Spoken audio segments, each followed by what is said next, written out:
신앙생활을 하는데도요, 위험한 고비와 그런 시기가 옵니다. 신앙을 하지 못할 만큼 흔드는 게 있습니다. 그냥 쉬운 말로 시험이라고도 얘기를 합니다. 그런데 이 위기가 오면 우리 인생에 따라오는 게 있습니다. 그게 뭐냐? 크게 겪어오신 분들은 이걸 잘 압니다. 두려움이에요. 두려움이 딱 옵니다. 물질적인 손실이 많았다든지,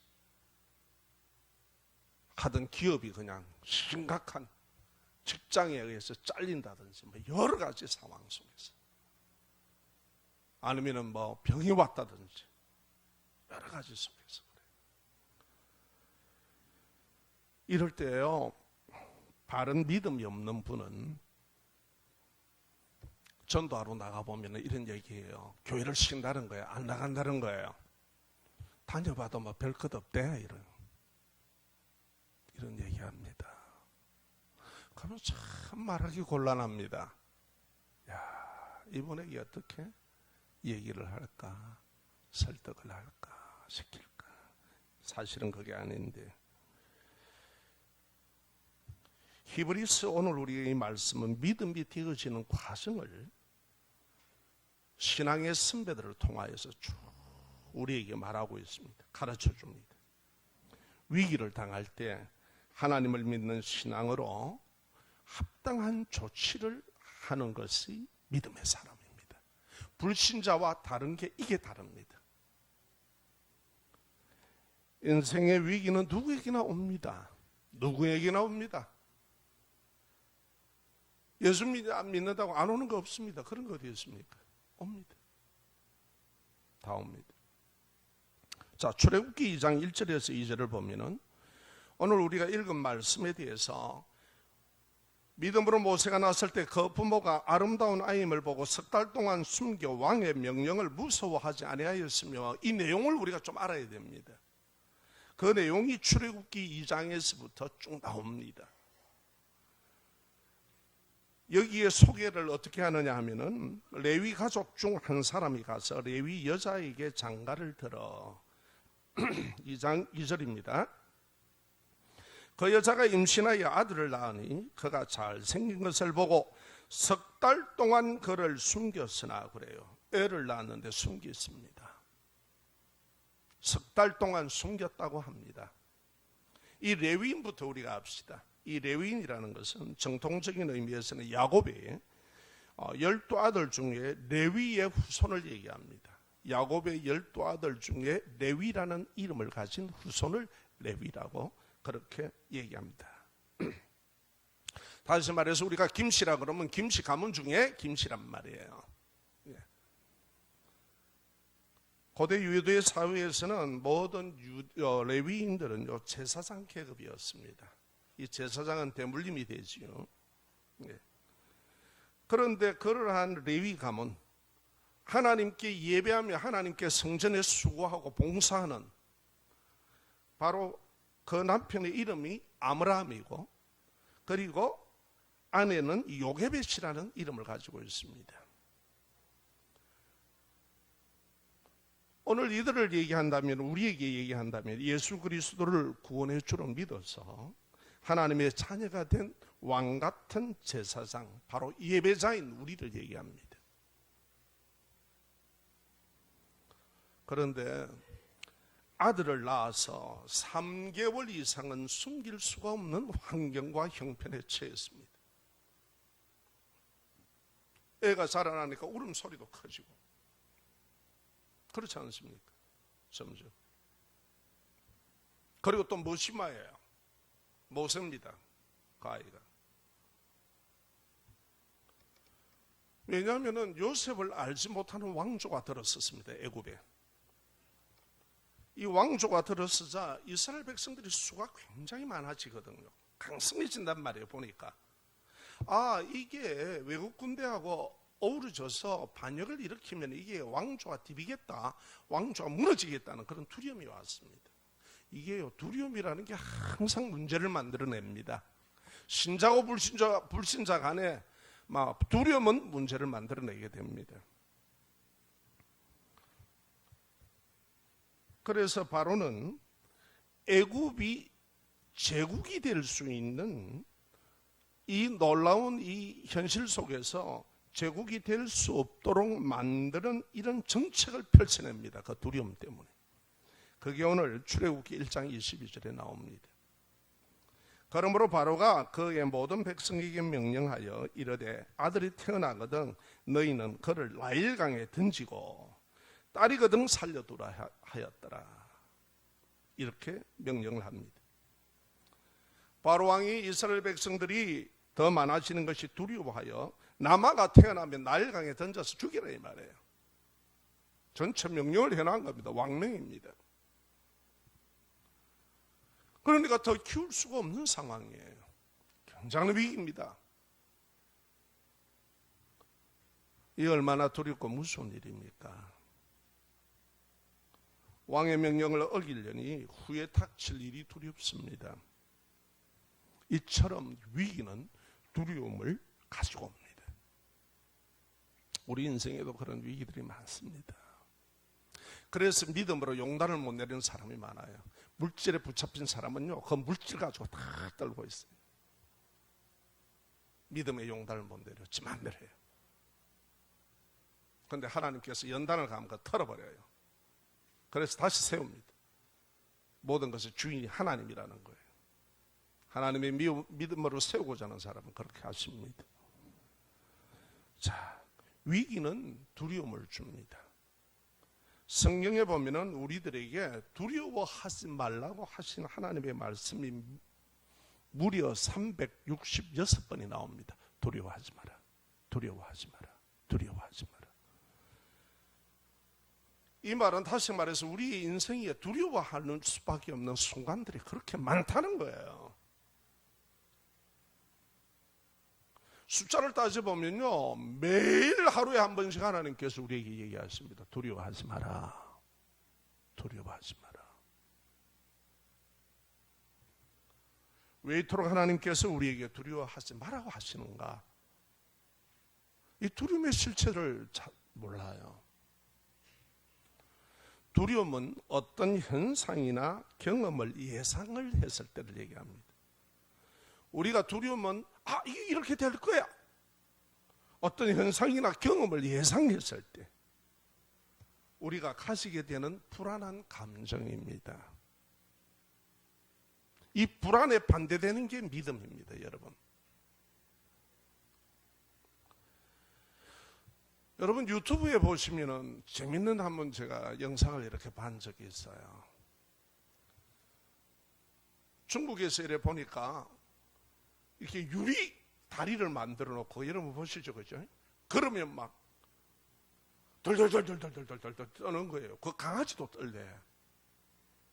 그런 말이로. 그런데 그것도 거기다 또 더 재밌게 말해가지고 밟으면 또 짝짝짝짝 갈라지는 거리까지 또 집어넣어 놓는 거야. 그러니까 이거 막 발발발발발 떠는 거예요. 어찌하지 못하고. 왜요? 두려워서 그런 거예요. 뭐 때문에 그렇습니까? 유리로 다리를 만들어 놓는데 떨어져 죽으라고 다리를 만들어 놨겠습니까? 걸어가도 되는데 내가 예상하는 거예요. 유리가 깨어지면 나는 이 높은 곳에서 떨어지면 죽는다는 거예요.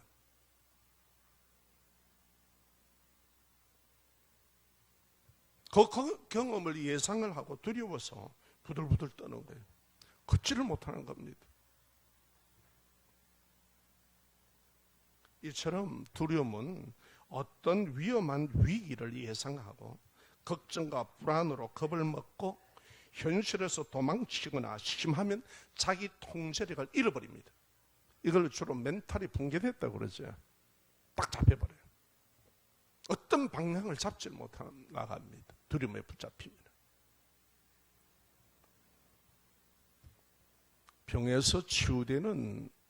병에서 치유가 잘 되지 않고 들이대는 환자는요, 미리 부정적인 위험을 예상을 합니다. 아플 거야. 또 이거 이래 될 거야. 왜 전에도 그래 되었으니. 걱정하고 염려하고 두려워하는 사람이 잘 안 낫는답니다. 예.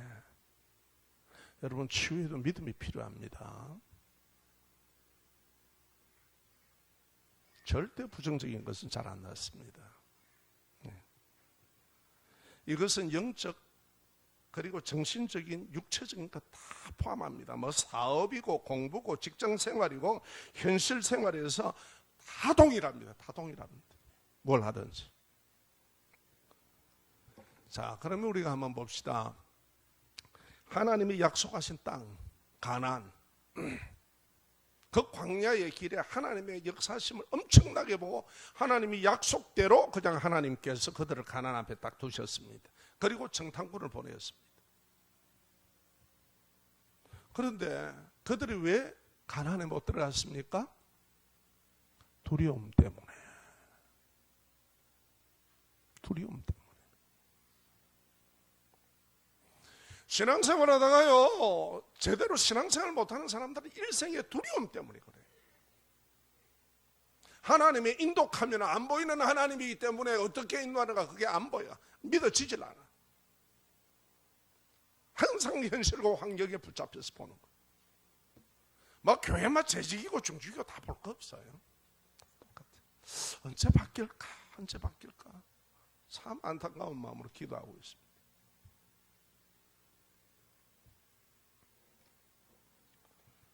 예수님께서요, 풍랑 일고 그 거센 바다 속에서 풍랑 일고 있는 그 배 위에 베드로가 제자들이 타고 그 힘들어하고 있습니다. 그때 베드로가 저기서 오는 걸 보고 물 위로 걸어오시는 예수님을 보고 유령이다 하고 더 놀래가 난리가 난 거야, 배에서. 그때 예수님께 주시거든 날 오라 하십시오. 그래서 예수님께서 베드로 보고 걸어오라라고 얘기했습니다. 그래 그 말씀을 듣고 믿음으로 그냥 탁 뛰어내려서 걸어가. 가다가 그냥 빠지는 거예요. 성경에 보면은 그 바람의 소리와 그 물결을 보고 거기에 빠져들어가는 거예요. 두려움입니다.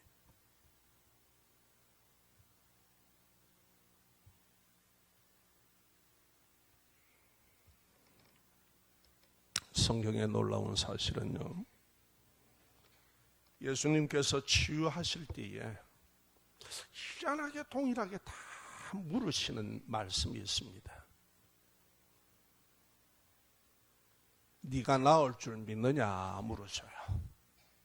그렇죠? 다 묻습니다. 네가 나을 줄 믿느냐? 예.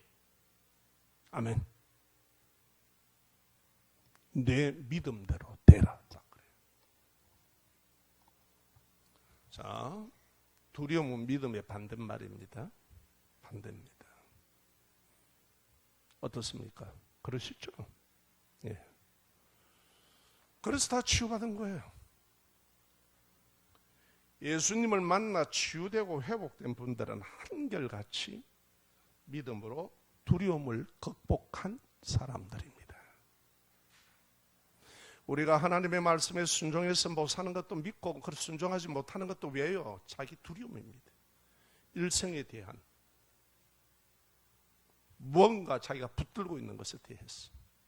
그래서 거기에다가 덧칠을 내가 합리화를 다 시킵니다. 믿음인 채, 믿음처럼. 그런데 하나님 그걸 믿음이라고 안 그러셔요. 그건 너 종교 생활할 뿐이에요. 이 두려움을 극복한 사람들이 믿음의 사람들입니다. 믿음으로. 자, 두려움의 실체를 우리가 한번 봅시다. 두려움의 실체를 아십시오. 다들 속고 있습니다. 두려움은 내가 걱정과 근심과 불안으로 예상해서 만들어내는 거짓이 두려움입니다. 아니 권투 선수가 링에 올라가면 어디 맞아봐야 될 거 아니에요. 캐고 될지 안 될지. 미리 겁먹는다니까. 그건 게임 진 거예요 그거. 그래서 자신감 가지라 그러는 거예요. 아 그렇지 않습니까?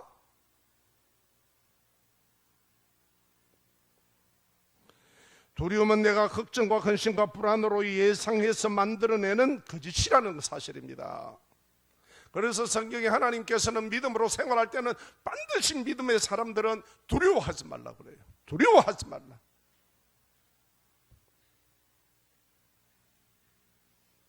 두려움은 믿음을 못 가지게 만드는 겁니다. 저도 신앙생활 하면서 이렇게 겪은 걸음 중에서 저도 이판사판 한번 해본 적이 한 서너 번 있는 것 같아요. 까짓것만 이판사판 내가 막 하나님 막 그러시더니만 나는 딱 지킬란다 막 주일 성수할란다. 그래 회사에서 잘렸잖아. 이판사판만 한 달 믿음이다. 그런데 결국 목사 됐습니다.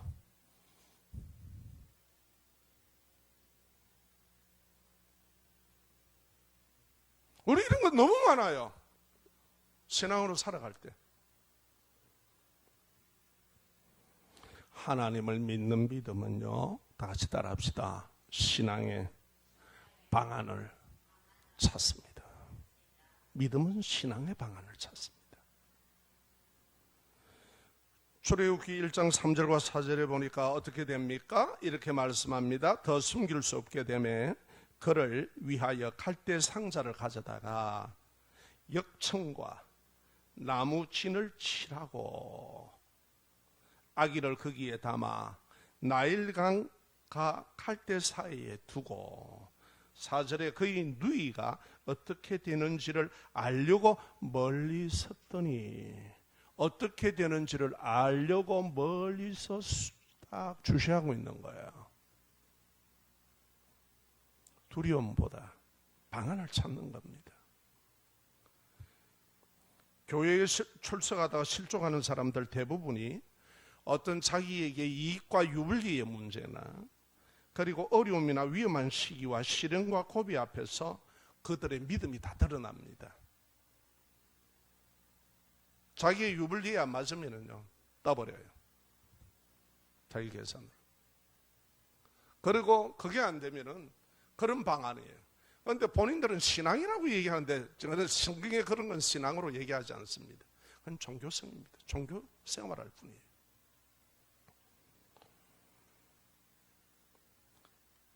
인생에도 외부로부터는 압박에 이제 어찌해 볼 수 없는 순간에 찾아옵니다. 이때 믿음의 사람은 두려움에 붙잡히기보다 이익이 되느냐 안 되느냐의 유불리보다 하나님을 믿는 신앙의 방향을 찾습니다. 이게 믿음의 사람이에요. 그래서 마태복음 7장 7절에 예수님께서 이렇게 말씀합니다. 구하라 그리하면 너희에게 주실 것이고 찾으라 그리하면 찾아낼 것이요 문을 두드리라 그리하면 너희에게 열릴 것이라. 예수님의 말씀을 믿고 구하고 찾고 두드린다는 거예요. 이게 바로 믿음의 방향을, 믿음의 반을 찾아 들어가는 거예요. 내가 이럴 때는 당장 이렇게 하면 내게 유익이 되지만, 내가 이럴 때는 당장 이 위기를 피하는 것 같지만, 이게 과연 내 신앙의 방법이 맞느냐? 내가 믿는 사람으로 과연 이랬을 되느냐? 그러면 하나님이 원하시는 게 뭐냐? 좋다. 이것이 내가 손해라도 나는 이 방법을 택하겠다. 이게 믿음이에요. 그런데 하나님은 믿음 위에 역사하기 시작합니다. 두려움 위에 역사한다는 게 성경에 어디 있습니까? 없잖아요. 찾아내 보세요. 있으면. 없습니다. 왜 믿음이 성장 안 하는가? 다 이거와 관계가 됩니다. 사람에 대한 것, 여러 가지 형편과 처지에 대한 것. 왜 내가 보기에는 그렇다는 거예요? 내 생각과 내 관점은 그런 거예요.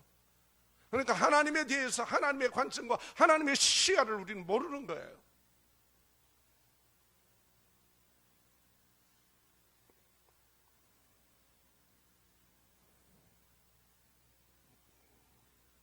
우리가 어려움과 위기의 순간에 힘들어하고 아니면 두려움에 잡혀서 무너지시렵니까? 나의 아픔과 환경과 형편에 매여서 힘들어하고 주저앉거나 매이기보다 하나님께 기도로 믿음의 방법을 구하고 찾고 두드리시기를 축복합니다. 아멘. 그냥 신앙생활을 한다면 하나님을 알아야 될 것 아닙니까? 하나님을 경험하셔야죠. 어떻게 경험합니까? 우리의 위기의 상황 속에서, 어려움 속에서 그걸 통해 우리가 하나님의 역사를 경험하지 않습니까? 동의하십니까? 하나님은 우리의 믿음 위에 역사하십니다.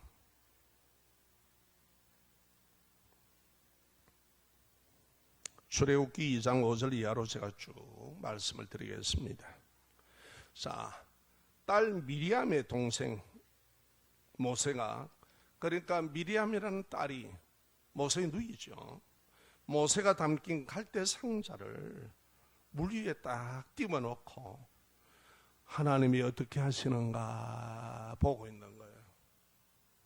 믿음의 사람은 그렇습니다.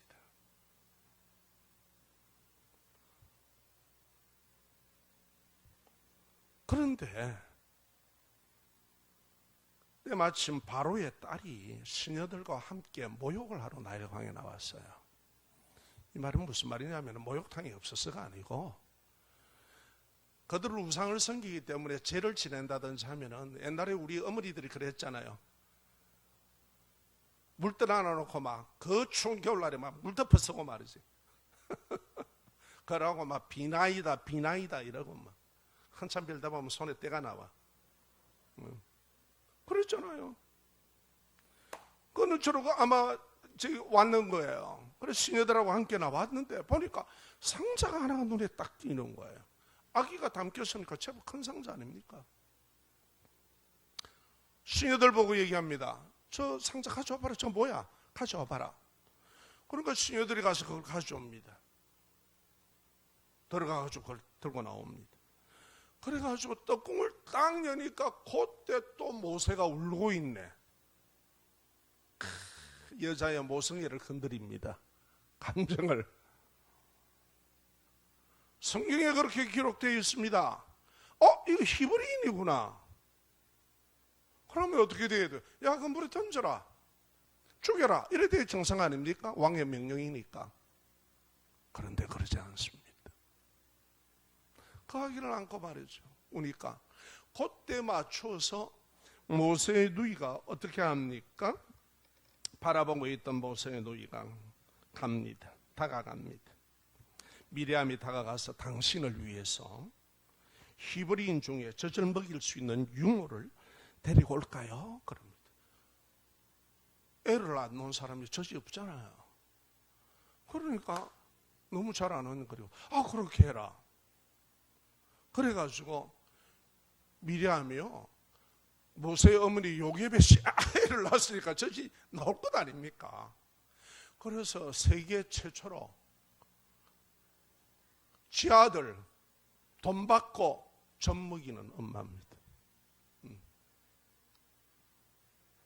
그러면서 이해가 될 때까지 이 유아를 신앙으로 교육시키지 않았겠어요? 왕궁에 들락날락거리며.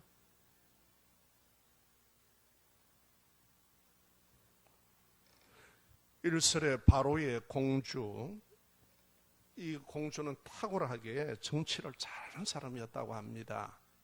그런데 아이가 없어요. 그러니까 물에서 건졌다 이래서 모세라는 이름을 붙이고 아들로 삼은 겁니다.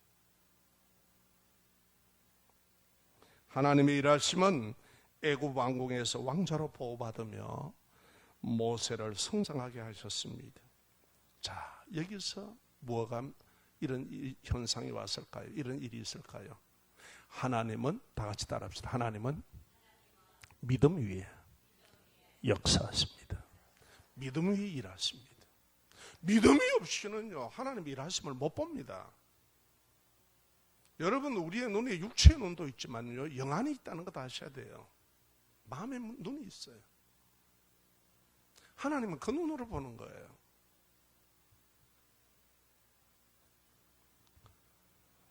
하나님께서는 사람의 생각을 뛰어넘어 역사하십니다.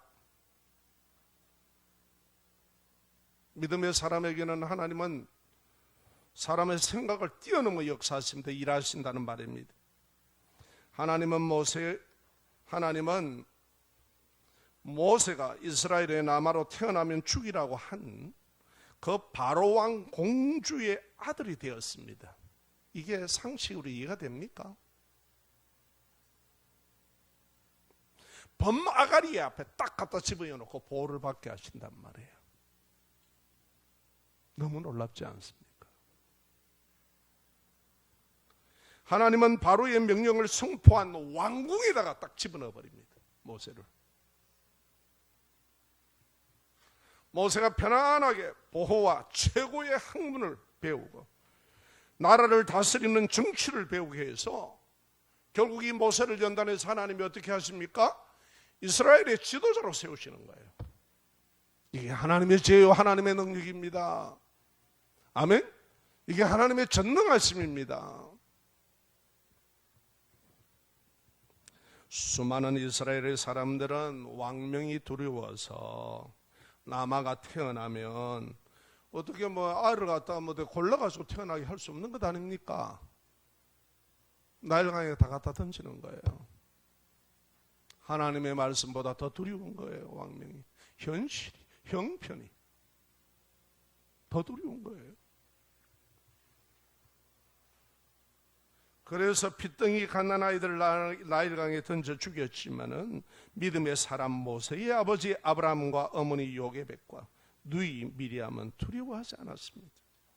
인간적인 생각이나 상식보다는 하나님의 일하심을 바라봤다는 거예요. 이게 믿음의 사람과 불신자의 차이입니다.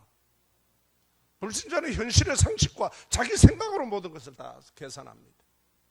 그러나 믿음의 사람은 절대 그렇지 않습니다. 두려움에 붙잡힐 수가 없는 이유가 믿음은 두려움과 반대가 됩니다. 이 어려움은 다 인정합니다. 이 위기는 다 똑같이 인정합니다. 그러나 하나님이 어떻게 하실 거다, 그걸 두드리고 찾는 거예요.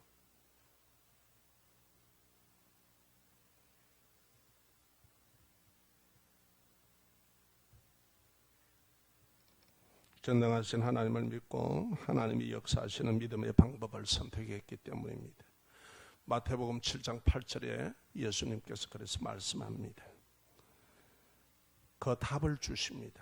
구하는 이마다 받을 것이요, 찾는 이는 찾아낼 것이요, 두드리는 이에게는 열릴 것이다 라고 답을 주십니다.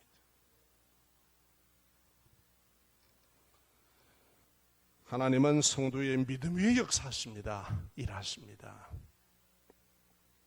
그래서 하나님은 오늘 예배자인 우리에게 요구하십니다.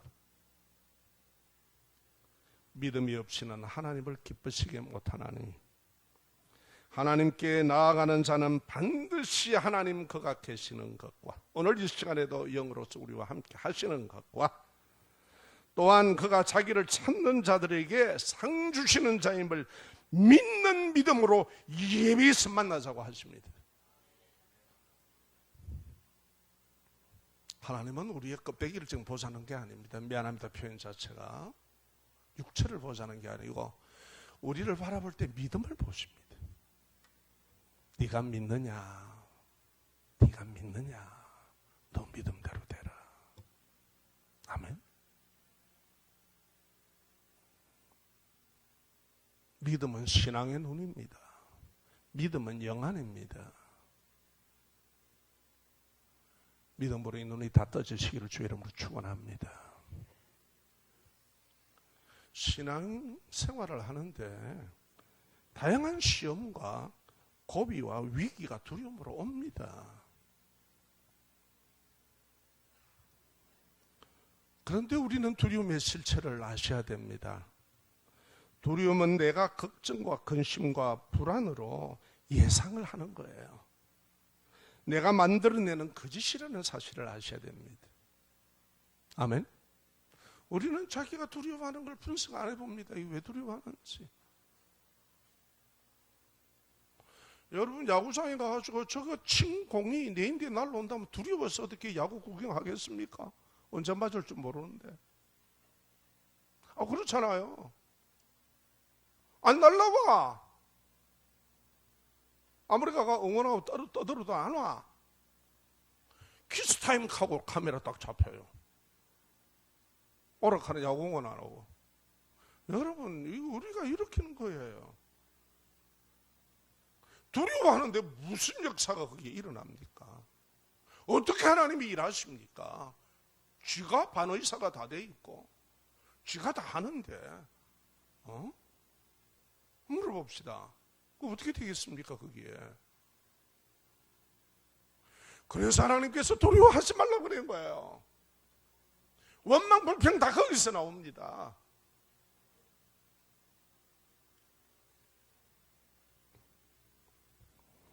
두려움은 내가 걱정과 근심과 불안으로 예상을 해서 내가 만들어내는 거짓입니다.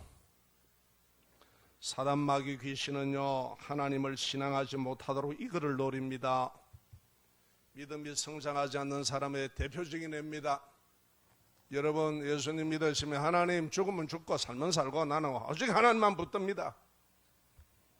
그리고 하나님 앞에 기도하면 방향을 찾아 들어가기 시작하면 거기에서 하나님의 손길을 보고 하나님의 일하심을 봅니다. 그러지 않고 자기 욕심과 자신의 현실에 대한 두려움으로 찾아 있으니까 늘 자기 생각에 붙잡혀 있는 거예요. 그래, 어떤 분은 제가 물었으니까 왜 교회를 안 나가시느냐고 그러니까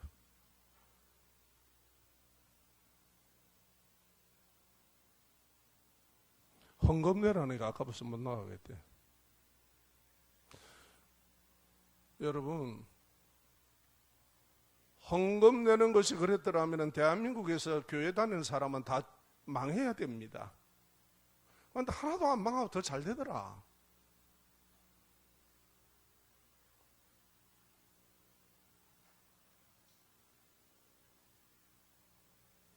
우리의 탐욕과 욕심의 두려움, 내가 예상해서 만들어내는 것입니다.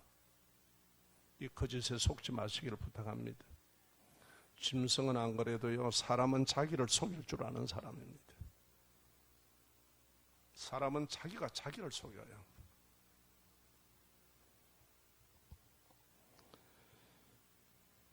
그래서 하나님을 신앙하지 못하도록 방해합니다. 하나님을 믿는 진정한 믿음은 하나님께 기도로 신앙의 방안을 찾고 구하고 찾고 두드립니다. 아멘. 하나님께 구하고 찾고 두드리는 믿음 위에 사람의 생각을 뛰어넘는 하나님의 축복된 일하심이 우리에게 보여주십니다. 할렐루야. 믿음으로 두려움을 되찾으십시오. 믿음으로 위기를 되찾으십시오. 믿음 위에 하나님은 만나주십니다. 믿음 위에 하나님을 경험하게 합니다. 아름답고 복되고 축복된 신앙이 되기를 주의 이름으로 축원합니다.